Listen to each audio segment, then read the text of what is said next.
स्वागत है दोस्तों हमारे चैनल स्टडी सर्कल मैथ्स पे। मैंने आपको मेंसुरेशन 2D ट्रायंगल करवा दिया था, जिसमें जो भी जम सम करवाए गए थे वो गवर्नमेंट स्टेट एग्जाम्स के लिए, जैसे पटवारी, रेलवे, मास्टर कैडर आदि के लिए थे। तो आज हम उस चीज़ पे हम क्वाड्रिलेटरल की सुपर 30 सीरीज बनाएंगे, क्योंकि आपको पता है क्वाड्रिलेटरल में बहुत सारे टॉपिक होते हैं। इसलिए हम क्या करेंगे, पेयर में 30-30 सम की सीरीज बनाएंगे। आज के टॉपिक में हम स्क्वायर रेक्टेंगल के प्रीवियस ईयर से लिए गए 30 सम स्टेप बाय स्टेप छोटे लेवल से लेकर बड़े लेवल के सम करेंगे। अगर आप पहली बार हमसे जुड़े हैं और वीडियो आपको अच्छी लगे तो चैनल को सब्सक्राइब जरूर करें। तो आज की वीडियो स्टार्ट करते हैं। अगर क्वाड्रिलेटरल की बात करें तो इसकी 4 साइड होती हैं और 4 ही कॉर्नर होते हैं, और चारों कॉर्नर यानी वर्टेक्स का जो सम होता है 360 डिग्री होता है। जैसे rectangle, square, rhombus, parallelogram, trapezium, kite. अगर पैरेललोग्राम यानी समांतर चतुर्भुज की बात करें तो इसकी अपोजिट साइड पैरेलल यानी समांतर होती हैं और इक्वल लेंथ की होती हैं। इसके अंदर जैसे स्क्वायर होगा, रेक्टेंगल होगा, रोम्बस होगा। जैसे हम एग्जांपल में दे रखे हैं, अगर हम ये स्क्वायर की बात करें तो इसके लेफ्ट और राइट की जो दोनों साइड से दोनों में क्या है, जो डिफरेंस होगा वो इक्वल डिफरेंस होगा। ऐसे ही ऊपर और नीचे हम बात करें तो ऊपर और नीचे में भी क्या है, हर जगह लाइंस के बीच में जो डिफरेंस होगा बराबर होगा, और इनकी अपोजिट साइड्स भी इक्वल होंगी। स्क्वायर की चारों साइड्स की जो लेंथ होती है इक्वल होती है। इनके चारों एंगल 90 डिग्री यानी राइट एंगल होते हैं, और इनके अपोजिट साइड पैरेलल समांतर होती है। हम किसी स्क्वायर को रेक्टेंगल या रोम्बस बोल सकते हैं, लेकिन इसके उल्टा किसी रेक्टेंगल या रोम्बस को स्क्वायर नहीं बोल सकते। स्क्वायर का एरिया यानी क्षेत्रफल पता करने का फॉर्मूला होता है साइड का स्क्वायर यानी कि ए का स्क्वायर, और दूसरा फॉर्मूला अगर एरिया फाइंड करना, अगर आपको डायगोनल दे रखा है तो 1/2 डी का स्क्वायर होता है। पेरीमीटर फाइंड करने के लिए 4 इंटू साइड कर देते हैं। रेक्टेंगल की अपोजिट साइड पैरेलल और इक्वल होती है, और इसके चारों एंगल जो होते हैं 90 डिग्री के होते हैं। रेक्टेंगल का अगर एरिया फाइंड करना तो लेंथ इंटू ब्रेड्थ होता है, और पेरीमीटर 2 इंटू ब्रेड्थ में लेंथ प्लस ब्रेड्थ हो। हमारा पहला समय एक आयत की लंबाई 15 सेंटीमीटर तथा इसके बीकरणी की लंबाई 17 सेंटीमीटर। इस आयत का क्षेत्रफल ज्ञात कीजिए। हमें पता है आयत कुछ इस प्रकार का होता है, और जो वो अपोजिट वर्टिक्स होते हैं इनको जो सी लाइन ज्वाइन करते हैं उसको विकर्ण या डायगोनल्स बोलते हैं। ये लंबाई दे रखी है, हमें एरिया ऑफ रेक्टेंगल फाइंड करना है, और साथ में क्या है, हम पेरीमीटर भी इसका फाइंड करेंगे। तो एरिया ऑफ रेक्टेंगल फाइंड करना, तो एरिया ऑफ रेक्टेंगल का फार्मूला होता है लेंथ इंटू ब्रेड्थ। लेंथ है हमारे पास, ब्रेड्थ नहीं है। अब हम किसी तरीके से ब्रेड्थ निकालेंगे। अगर बेसिक की बात करें तो आपको पता है इसके जो ईच एंगल होते हैं, रेक्टेंगल के ईच एंगल होते हैं हमारे पास 90 डिग्री के होते हैं। अगर यहाँ 90 डिग्री का एंगल बन रहा है तो इस त्रिभुज में हम पाइथागोरस थ्योरम लगा के इसकी वैल्यू फाइंड कर सकते हैं। ठीक है, पाइथागोरस थ्योरम होता क्या है, डायगोनल का स्क्वायर यानी 17 का स्क्वायर इन दोनों के स्क्वायर के सम के इक्वल होता है।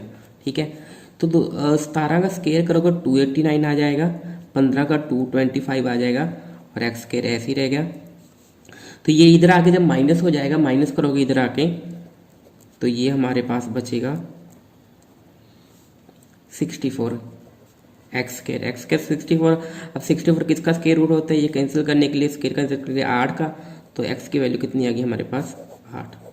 ठीक है, अब एक्स की वैल्यू अगर 8 आ गई यानी हमारे पास ब्रेड्थ आ गई। अब हमारे पास लेंथ भी है और ब्रेड्थ भी है, तो हम क्या करेंगे, लेंथ कितनी दे रखी है हमारे पास 15, ब्रेड्थ कितनी है 8, दोनों को मल्टीप्लाई करेंगे तो हमारा एरिया आ जाएगा 15 8 120। अब यही है अगर रेक्टेंगल का पेरीमीटर फाइंड करना। पेरीमीटर में क्या होता है, एक चीज याद रखना, ये सभी साइड का अगर हम सम करते हैं तो ये पेरीमीटर निकल आता है। अगर रेक्टेंगल के पेरीमीटर के फॉर्मूले की बात करें 2l + b होता है हमारे पास। 2l कितना हमारे पास यहाँ पर 15, और ये कितना हमारे पास 8। 15 और 8 कितना, 23, 23 को 2 से किया हमारे पास 46 आ गया। अब इसी का अगर हम एक दूसरा मेथड ढूंढें, ठीक है, हमारे पास जो दिया हुआ था, अगर ट्रिक की बात करें, ठीक है, तो ये हमारा जो रेक्टेंगल दिया था ये हमें 15 दिया था और ये हमें 17 दिया था। ठीक है, तो मैंने बताया था अगर आपको ट्रिपलेट याद है, ट्रिपलेट याद है तो आपको पता है ये 15 ये 17, तो ये 17 15 का ट्रिपलेट क्या होता है हमारे पास 8 होता है, यानी कि ये तीनों आपस में एक ट्रिपलेट होते हैं। जब हमें ये पता लग गया ये 8 हो गया ये 15 हो, तो डायरेक्टली हम इसको मल्टीप्लाई करके एरिया निकाल देंगे। तो हमें यहाँ अगर ट्रिपलेट याद है तो 15 × 8 क्या हो जाएगा हमारे पास 120। अब ये 15 है तो ये भी 15 होगा, ये 8 है तो ये अपोजिट साइड इक्वल होते हैं, पता है रेक्टेंगल में सबको ऐड कर दो पेरीमीटर निकल जाएगा। 15 8 23, 23 और 23 कितना होगा 46, तो ये डायरेक्ट हमारा आंसर आ जाएगा।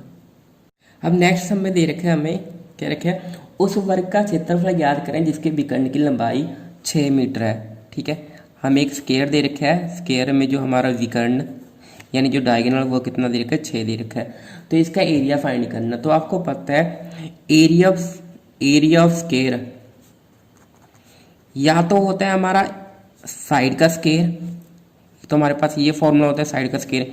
एक और फॉर्मूला भी होता है जिसको हम बोलते हैं 1/2 डायगोनल का स्क्वायर, 1/2 डायगोनल का स्क्वायर। तो अब यहाँ डायगोनल दिया ही हुआ था तो हम क्या कर देते हैं, यहाँ डायगोनल की वैल्यू फिट कर देते हैं। तो डायगोनल की वैल्यू कितनी है 6 को कितने टाइम लिखेंगे 2 टाइम, क्योंकि 6 की पावर 2 होता है। तो जब इसको कैंसिल करोगे यहाँ 3 आ जाएगा और इसको ऐड करो 6 3 18। ठीक है, तो हमारे पास दो फॉर्मूले होते हैं, एक होते हैं 1/2 डी स्क्वायर और एक होते हैं एरिया ऑफ स्क्वायर फाइंड करने का साइड का स्क्वायर। थर्ड सब में हमें क्या रखा, the length of rectangle field is 100 metre and its breadth is 40 metre, what will be the area of the field. अब आपको पता है एरिया ऑफ रेक्टेंगल का फॉर्मूला हमें पता है क्या होता है, area of rectangle length into breadth होती है। ठीक है, लेंथ कितनी दे रखी है हमें, लेंथ दे रखी है 100 मीटर और ब्रेड्थ कितना दे रखा है हमें, ब्रेड्थ दे रखा है हमें 40 मीटर। तो इन सबको मल्टीप्लाई कर देते हैं तो मेरा ये आ जाएगा 4000 आंसर आ जाएगा। बट ऑप्शन में 4000 नहीं दे रखा है, इसको 4 × 10 की पावर स्क्वायर कुछ इस तरीके से दे रखा है। अगर इसको हम तोड़ के देखें, इसको 4 × कितना लिख दें 1000, और 1000 के किस तरीके से लिख सकते हैं 10 की पावर 3। तो ये हमें ऑप्शन में जो दे रखा है डी, ये हमारा क्या आ जाएगा, डी हमारा आंसर आ जाएगा। जो हमारा फोर्थ सम दे रखा है, फोर्थ सम में कह रखा है हमें the ratio of length and breadth of a rectangle is 5:3। ठीक है, उसके बाद कह रखा है if length is 8 metre more than breadth find the area of the rectangle. जब भी मैंने आपको बताया था, जब भी हमें रेशो दिया होता है हम बेसिक तरीके में क्या कर लेते हैं, इनका मल्टीप्लायर सेम रख लेते हैं। जैसे 5:3 दिया था तो इसको 5x मान लिया और इसको कितना मान लिया हमने 3x। अब अकॉर्डिंग टू क्वेश्चन दिया क्या हुआ है हमारे पास, ये कह रखा है कि if length is 8 more than breadth, अगर लेंथ क्या है ब्रेड्थ से कितना जाते हैं हमारे पास 8 जाते हैं, तो find the area of the rectangle. अब किसी तरीके से हम क्या करेंगे, रियल वैल्यू फाइंड कर लेंगे, x की वैल्यू आ जाएगी, इससे मल्टीप्लाई कर देंगे हमारी रियल वैल्यू आ जाएगी। अकॉर्डिंग टू क्वेश्चन क्या देखा तो लेंथ और ब्रेड्थ में कितने का डिफरेंस दे रखा हमें 5x - 3x, कितने का रियल में डिफरेंस देखा 8 का, और यहाँ कितना आ गया डिफरेंस हमारे पास 2x = 8, तो 8 ये 2 इधर आकर डिवाइड हो जाएगा, तो यहाँ से कितना आएगा हमारे पास 4। तो हमने लेंथ कितना माना था, लेंथ माना था 5x, 5 को हमने 4 से अगर मल्टीप्लाई किया तो हमारे पास क्या आएगा 20 क्या आ जाएगा हमारे पास लेंथ, और ब्रेड्थ कितनी आएगा 3x माना था, 3 को 4 से किया हमारे पास 12।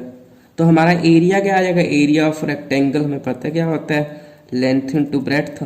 लेंथ कितनी है हमारे पास 20 है और ब्रेड्थ कितनी है हमारे पास 12। तो दोनों को जब मल्टीप्लाई करेंगे तो 12 × 24 240 स्क्वायर मीटर हमारा एरिया आ जाएगा। अब फिफ्थ सब में क्या करें, the area of rectangle lie between 40 centimetre square and 45 centimetre square. If one of the side is 5 centimetre then its diagonal lies between. हमें नीचे ऑप्शन दे रखा है 8 सेंटीमीटर एंड 10 सेंटीमीटर और आगे ETCP। ठीक है, तो इसमें क्या है हमारे पास, हमें एरिया हमें पता है रेक्टेंगल का इतना दे रखा है, एरिया दे रखा है हमें इनके बीच में दे रखा है 40 और 45 के इन दोनों के बीच में एरिया हमारे पास। हमें एक लेंथ दे रखी है, लेंथ दे रखी है हमारे पास 5 सेंटीमीटर। इफ वन ऑफ कोई एक साइड दे रखी है 5 सेंटीमीटर। ठीक है, हम एक कंपैरिजन ले लेते हैं लेंथ और ब्रेड्थ का। अब यहाँ पर क्या है, अगर हमारे पास क्या है, मान लो हमारा जो एरिया बन रहा था वो बन रहा था हमारे पास 40, तो हमारी अगर एक साइड हमें 5 दे रखी है तो दूसरी साइड क्या हो जाएगी 8 लेना पड़ेगा हमें। अगर मान लो ये एरिया 45 बन रहा है तो एक साइड अगर 5 है तो दूसरी साइड कितनी होगी हमारे पास 9 है, तो इन दोनों के बीच में कुछ एरिया बनेगा, मतलब जो हमारी वैल्यू होगी लेंथ वाली वो 8 और 9 या इसके बीच की होगी।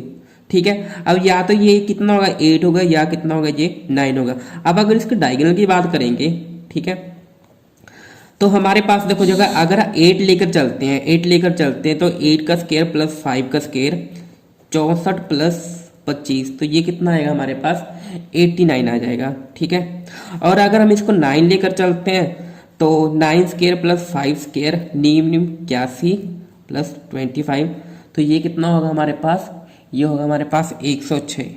ठीक है, अब ये दोनों वैल्यू देखोगे 89 और 106, ये किसके बीच में लाई कर रहे हैं, ये लाई कर रहे हैं हमारा 9 का स्क्वायर और 11 के स्क्वायर के बीच में लाई कर रहे हैं।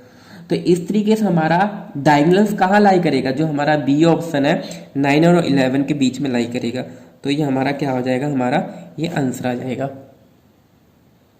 क्योंकि जो हमने 89 106 लिया है ये इसी की वैल्यू थी। ठीक है, अब ये क्या है हमारे पास, इसका हमने नियर का स्क्वायर रूट देखना था, तो इसके बाद जो स्क्वायर वाली वैल्यू होगी हमारे पास ये होगी। अब जो हमारा 6th सम दे रखा है इसमें क्या रखा है हमें कि एक कमरे के फर्श का परिमाप 18 मीटर है। अब फर्श का अगर एरिया फाइंड करना होता है तो हमारे पास एरिया फ्लोर हमारे पास क्या होता है, लेंथ इंटू ब्रेड्थ। ये हमें दे रखा है, ये कितना दे रखा है हमें, ये दे रखा है हमारे पास 18 मीटर। सॉरी, परिमाप कहा था, तो परिमाप था 2L plus B, L plus B. ठीक है, रेक्टेंगल का जो होता है वही इसका होता है, फर्श और रेक्टेंगल एक ही तरह। और हाइट कितने दे रखी है, हाइट दे रखी 3 मीटर। तो इसके बाद हमें पूछा इस कमरे की 4 दीवारों का क्षेत्रफल क्या होता है। यहाँ आपको सिर्फ फॉर्मूला याद रखना है, एरिया ऑफ 4 वॉल्स यानी कि 4 दीवारों का क्षेत्रफल क्या होता है,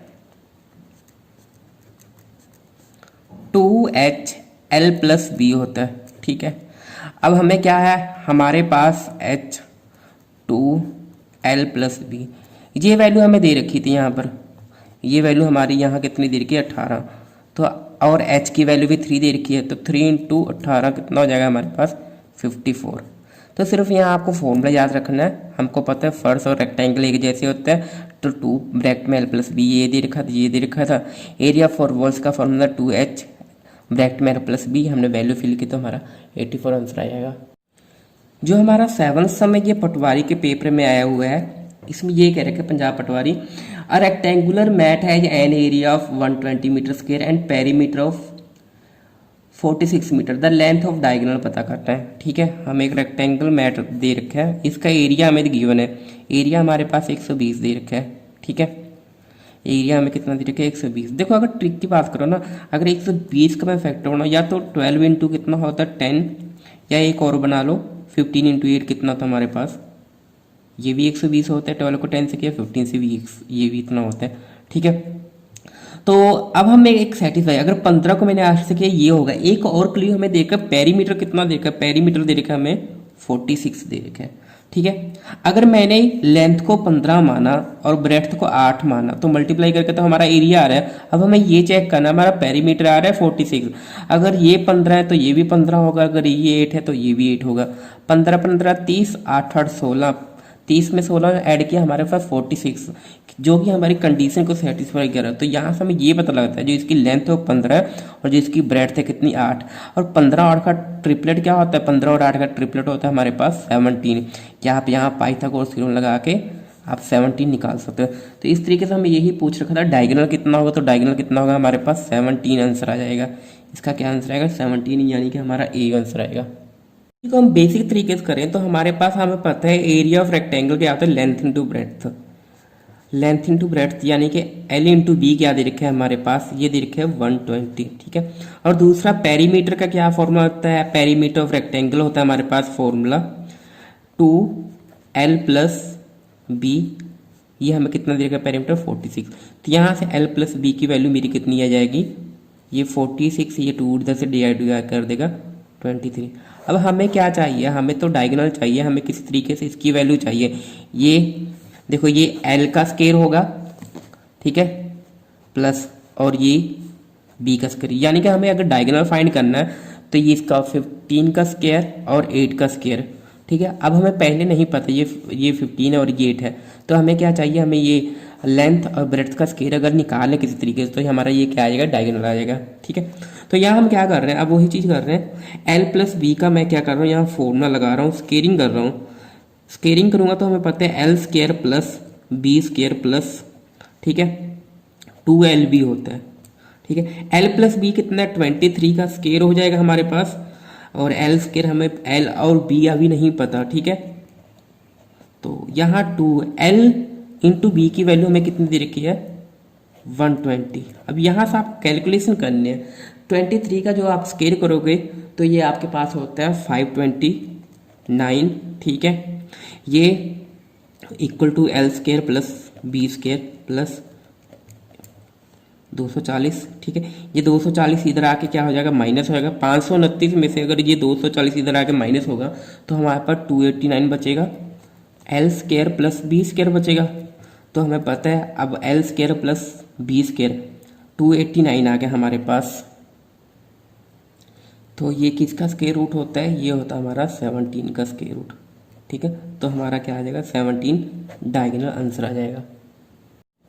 जो हमारा नेक्स्ट सम दे रखा है 8th सम, ये भी पंजाब पटवारी में आया हुआ सम है। इसमें आपको कह रखा है a rectangular courtyard 3.78 meter long and 5.25 meter broad it to be paved exactly with square tiles all the same size, the minimum number of such tiles।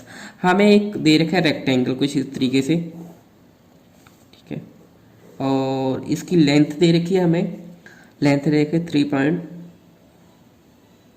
3.78 metre, और जो ब्रेड्थ दे रखी है 5.5, 5.20, 520 मीटर, कुछ ये दे रखा है हमें।